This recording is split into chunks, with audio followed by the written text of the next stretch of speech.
November 24th, 1859, Charles Darwin published On the Origin of Species. And on the page 484, he says, all the organic beings which have ever lived on this planet Earth have descended from some primordial form into which life was first breathed. This one sentence simply flew in the face of Bible and the Christian faith, as it took away one grand historical narrative of origin of life and consequently origin of humanity as a whole from the confines of divine revelation, making it a pertinent scientific question. This idea provided a new framework in which whole of the subsequent human history had to be placed and interpreted. But it gave birth to new hostilities between the believers and the rationalists. The debate about origin has been always volatile and occasionally a violent one. And yet the idea of origin intrigues all of us, irrespective of who we are. For some reason, we are all seem to be worried about this question, where do we come from? Despite mounting evidence in favor of evolution and common human ancestry, people display an unfathomable preoccupation in tracing their pride in bizarre histories of origins. To be particular, in histories of origin which sets them apart from the rest of the humanity. Given the popularity of the politically afflicted contemporary historical debates and the sheer vagueness coupled with its potential for being precariously volatile, the idea of origin has acquired a mythical significance once again. In this era of identity politics, conjoined with the rise of narrowest forms of populist nationalism, everyone seems to have been handed an agenda to trace one's origins. In such a charged climate, asking any question concerning origin of anything immediately runs the danger of evoking another senseless, divisive debate. Consequently, one simply hesitates when it comes to adding on to this vicious list of origin questions, which more often than not has divided all of us. It almost feels as if we are inscrutably incapable of conceiving collective historical identities without the idea of segregated and distinct origins. This deep urge for knowing one's origins and the inability to imagine the world without definite and segregated origins may be interpreted as cultural instincts which have evolved over a period of long time, but they certainly represent a formidable challenge for history writing which is consistent with scientific ideas about origin. This state of public discourse and orientation of historical debates first venerates the idea of naturalization of an ongoing war as more or less seen in the contemporary world. Second, this naturalization implies its imposition on the whole of human past. It's a no-brainer that such an interpretation of history serves as an effective tool for those who want to perpetuate war on the name of identity and pride. Such tendencies to look at humanity as a naturally divided lot have been systematically propagated and euphorically celebrated in not too distant past. Namely, during the era of colonialism, Europeans became its champions, developing and popularizing it with a background of racism, as it also provided a justification for a project of global domination, pretending to civilize the uncivilized. These tendencies, no matter how absurd, seem to always resurface in new avatars, only showing that there is something about them that we cannot simply resist. As we now know, such orientations towards the idea of origin or origins have not stood the test of time, rigor of scientific rationality, and given the fact that such historical ideas once justified enslavement and colonization, it is indeed surprising that many in the once colonized world have also boarded this bandwagon of origin histories. Interestingly, they are hell-bent on proving that their respective civilizations also had a profound sense of past before everyone else in the world. Consequently, this exclusive claim of the Western world to have founded history as we know it today has also come under attack. This noise of claims, contests and counterclaims becomes more and more deafening, where even the meaning of the real question is becoming muddier and muddier. If we closely examine it, we find how ridiculously illogical and futile such debates have become, transforming the question of origin of history literally into a pseudo-question.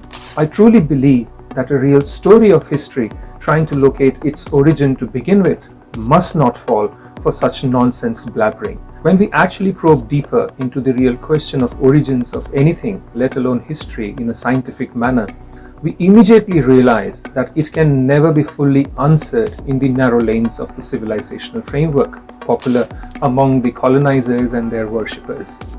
Hence we can and we should again dare to ask and probe further on what is truly the origin of history as a discipline and as a uniquely human notion of the past. In search of origins of history, from where should we actually begin? The seemingly simple question is actually bizarrely difficult and a complex one. Unfortunately, it has been oversimplified to such an extent that we hardly notice that while trying to answer it, we modify it to suit to our demand of cultural pride. Whenever we are provided with the typical answer that history begins with this monumental book, Histories by Herodotus, we hardly notice that the question has been actually changed. The seemingly simple answer, Herodotus only tells that he was the first person who wrote an account of the past, which is somewhat congruent with the discipline of history as we know it today. Accepting such a proposition that history begins with a written work is almost like saying that before the invention of writing, humans lacked a sense of past, which neither qualifies as history in the modern sense, nor there was anything in it which could have essentially evolved into the discipline of history. Such idea of sudden emergence of history in the hands of Herodotus sees nothing before him, creating preconditions in form of debates and techniques to answer our inner call, to understand our own past. This, on one hand, shows our bias towards written records and rejects the unwritten collective memory as unqualified for being a significant contributor to the development of history. On the other hand, it locates a single work as the founding work, which will always remain suspect by virtue of our failure to find another work as significant as that of Herodotus. A simple Google search about chroniclers before Herodotus would make it clear that even factually this answer is far from being as correct as it pretends. Another question also becomes very crucial. Is it that Herodotus and the chroniclers before him evolved their distinct attitude towards capturing the human past in a historical vacuum? And if not, mustn't we ask, what were these preconditions in which history acquired a more definite shape in their hands? Here it is important to point out that if you feel that Herodotus, or any other name for that matter, is the right answer, think again, what was the question? Were we asking who wrote the first historical text which can be recognized as history in the modern sense of the word? And can just a name properly explain something as complex as the origin of history? Works of Herodotus or any early chroniclers are written expressions of something human societies and cultures have preserved and evolved for a very long time. Therefore, if you think sincerely enough, no one civilization or nation in particular, let alone the ancient Greeks, can have an exclusive claim to history's origin, unless you modify the question to pomp your civilizational pride. This deep sense of past expresses itself as a meaningful and a complete construct, reflected in a peculiar relation that we have with our memories, both as individuals and as well as collectives. Humans show a natural indulgence with their memories, and memories of ours seem to carry meaning beyond the obvious. In a sense, our memories seem to carry a feeling of totality of being, where we do not merely carry the information and details of the events, rather it infuses with a sense of self located in that very context. Simply put, memories are not memories unless we are an important part of it in some manner. When we closely examine this tendency, it appears that it even sustains as we move from individual memories to collective memories. Collective memories, despite being passed from one generation to another, transfer the emotion and felt significance of anything. Hence, they carry almost the same elements despite not being individual in a sense. It seems that only through these processes of personalization, memories become important for us.